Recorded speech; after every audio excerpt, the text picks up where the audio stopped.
In mathematics, there are many equations that are considered beautiful. Probably the most frequently mentioned one is Euler's equation, which brings together 5 special numbers in mathematics. E to the power of I pi plus 1 equals 0. Just look at the beauty of this equation. E, the Euler constant, is an irrational number. You place pi, which is also an irrational number, on top of it, then multiply it by I, the imaginary unit, and when you add 1, the result is 0. Everything about this equation is fascinating. No other equation comes close to its beauty.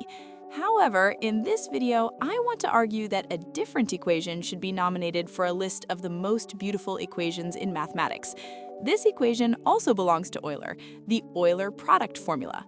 Do not let the notation intimidate you.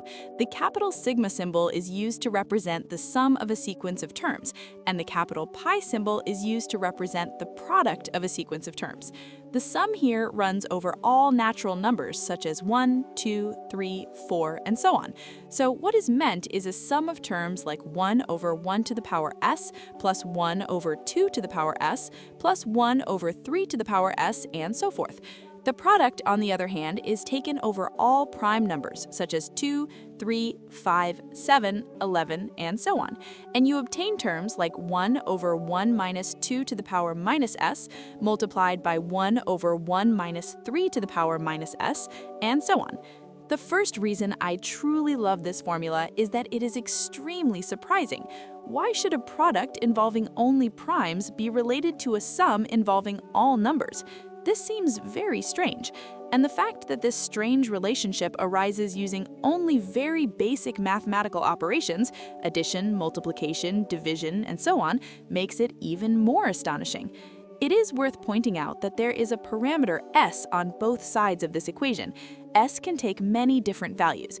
For example, if I substitute s equals 2, this equation actually converges to pi squared over 6. If s equals 4, the result becomes pi to the 4th power over 90. This is the famous Basel problem. You probably will not be surprised anymore, but Euler solved this too. I previously made a video about the Basel problem. You can find the link in the description. Let's continue. The parameter s can take many different values, but it cannot take all values. Because we are summing infinitely many terms, we must ask when this sum converges. The sum on the left-hand side converges precisely when s is greater than 1. If you substitute s equals 1, you obtain the harmonic series, 1 plus 1/2 plus 1/3 plus 1/4, and so on. It has been known for about 700 years that this series diverges. I also mentioned this in my video about the Basel problem. Therefore, if we only consider real numbers greater than 1, this expression converges and becomes meaningful.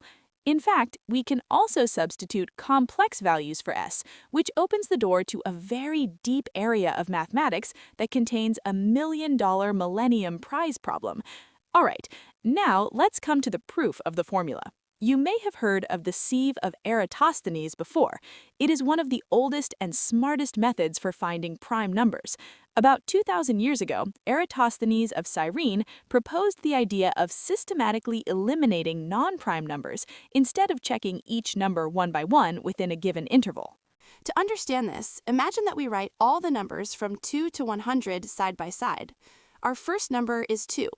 We know that 2 is prime. Therefore, all multiples of 2, except for 2 itself, cannot be prime, because they are all divisible by 2. So we eliminate numbers like 4, 6, 8, 10, and so on. The next number that remains in the list and has not yet been eliminated is 3. 3 is also prime. We repeat the same process. We eliminate all multiples of 3. 6 was already eliminated, but new non-prime numbers like 9, 15, and 21 are now removed from the list as well. Next, I can filter the next unfiltered number, which is 5, and then 7. Pay attention to what is happening here. All numbers between 2 and 10 have now been filtered. 10 is interesting because 10 is the square root of 100. Why do we stop the elimination process at the square root of 100? Because if a number is not prime, it must have at least 2 factors. For example, take 91. We can factor 91 as 7 times 13. The square root of 91 is approximately 9.5. If both factors were 9.5, their product would be 91. So if one factor is greater than 9.5, the other must be smaller. Therefore, there is no need to look beyond 11. It is enough to consider numbers up to the square root of 100. All of the unshaded numbers, together with 2, 3, 5, and 7, are prime numbers. This is the idea we will use in the proof of the Euler Product Formula. All right, where were we? Here is our sum. I will denote it briefly by zeta of s, so that I can refer to it more cleanly. This is a function parameterized by s, commonly known as the Riemann zeta function. Let us imagine that we are working with a value of s for which this expression converges. Let's play with it a bit. I take this data function and multiply it by 1 over 2 to the power of s.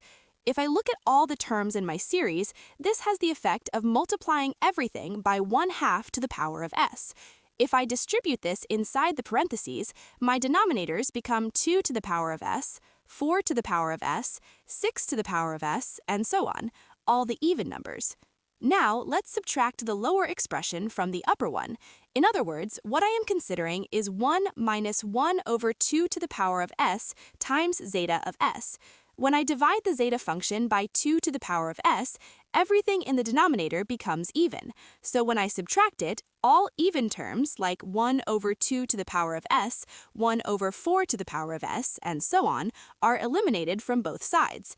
What remains are only odd terms, 1 over 3 to the power of s, 1 over 5 to the power of s, 1 over 7 to the power of s, and so on.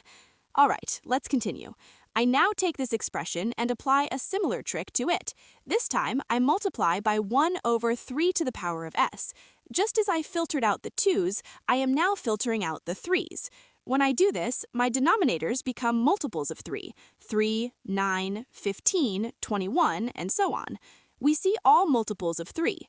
Some of them had already been filtered. For example, 6 would not appear because we had already eliminated the evens, but the remaining multiples of 3 are now present. Then I perform the same subtraction again.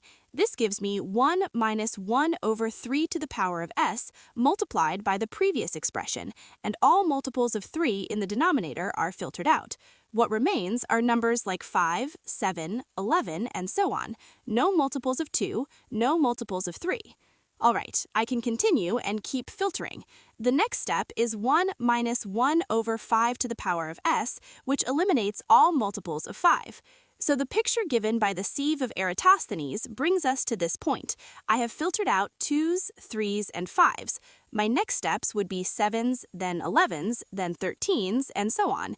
If I continue this process, eliminating factors one by one for all primes, what I obtain is the following: the product over all primes, 2, 3, 5, and so on, of expressions of the form 1 minus 1 over p to the power of s multiplied by zeta of s. On the right-hand side, I had already eliminated multiples of 2, 3, and 5. If I continue and eliminate all primes, the only thing that survives will be the value 1. In other words, the product over all primes multiplied by this zeta function will be equal to 1. To obtain the formula, all that is left is to divide both sides accordingly. Rearranging this expression and recalling what the zeta function is, we arrive at the Euler Product Formula. I want to emphasize that the proof I just presented only works in the cases where the series converges, that is, s must be greater than 1. The Euler Product Formula deserves a place among the most beautiful equations in mathematics. As a bridge that connects the mystery of prime numbers with infinity, this formula will live forever at the heart of mathematics.